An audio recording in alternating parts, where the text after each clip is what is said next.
for coming tonight. We enjoy all of your support and really appreciate it. But even a bigger thanks to not only our cast, but our crew members, our stage managers, Jane, Charlotte, and Elizabeth, and especially to Mr. C. So thank you. Round of applause.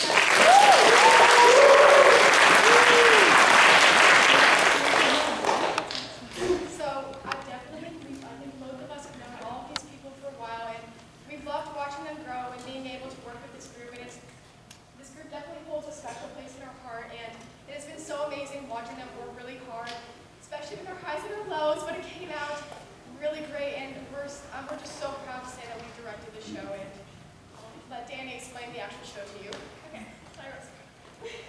What happens when one classmate is mysteriously taken away in the middle of a math test? Well, according to his classmates, it could be anything from an alien abduction to something top secret.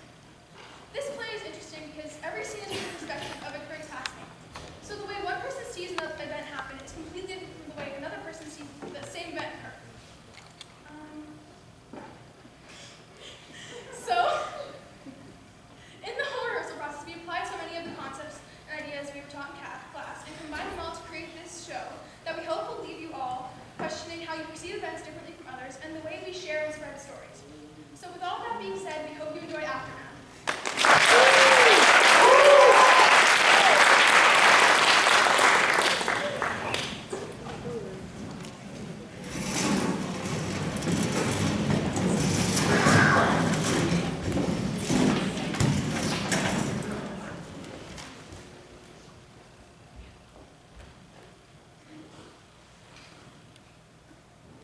Miss Parks has this thing about text. Well, she has this thing about, like, everything. But when it comes to tests, if she's giving a test, you don't knock at the door, you don't stand by the door, you don't call the room, you don't even look through the window, okay? And not just the students, the teachers too. Even Mr. Bobel, the principal.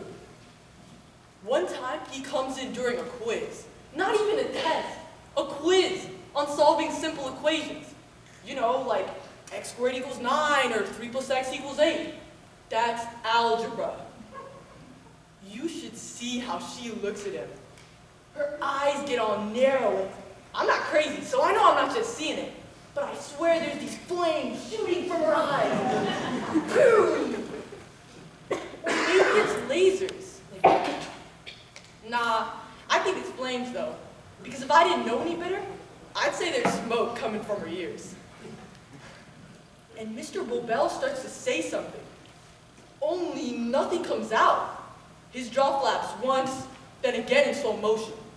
He takes 1 step back, 2 steps back, and he's gone. But today, we're in the middle of a major test. Not just some quiz. This is a full-on unit test.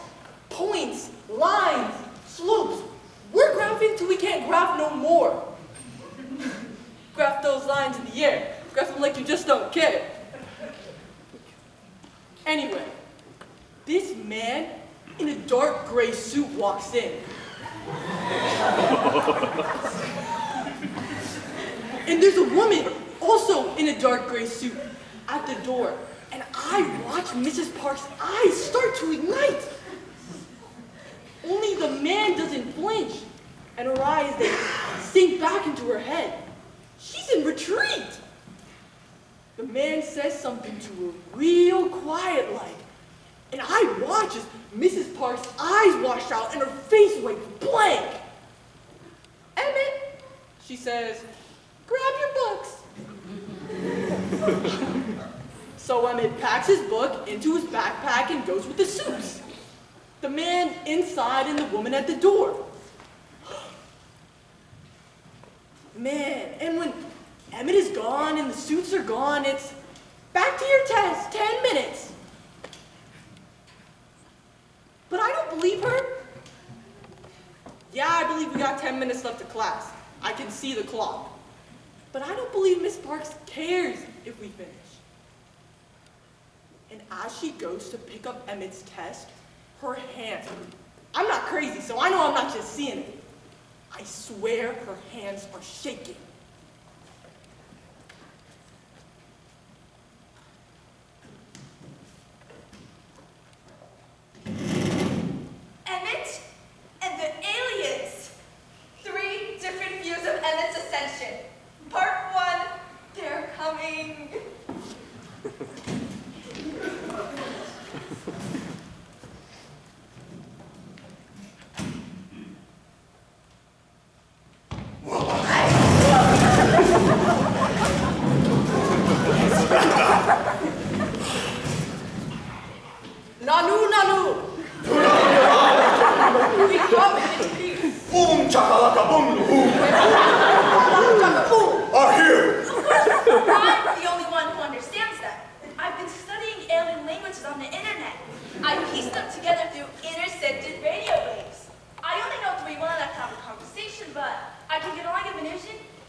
Check for space, please. What are you?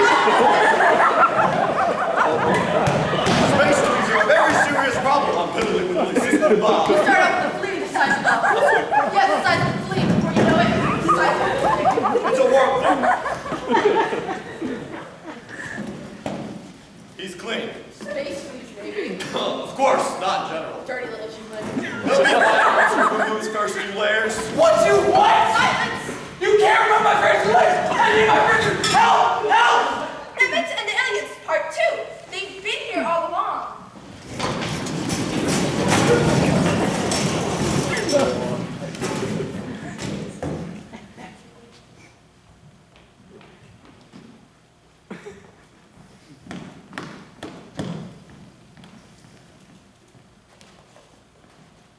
Greetings, humans.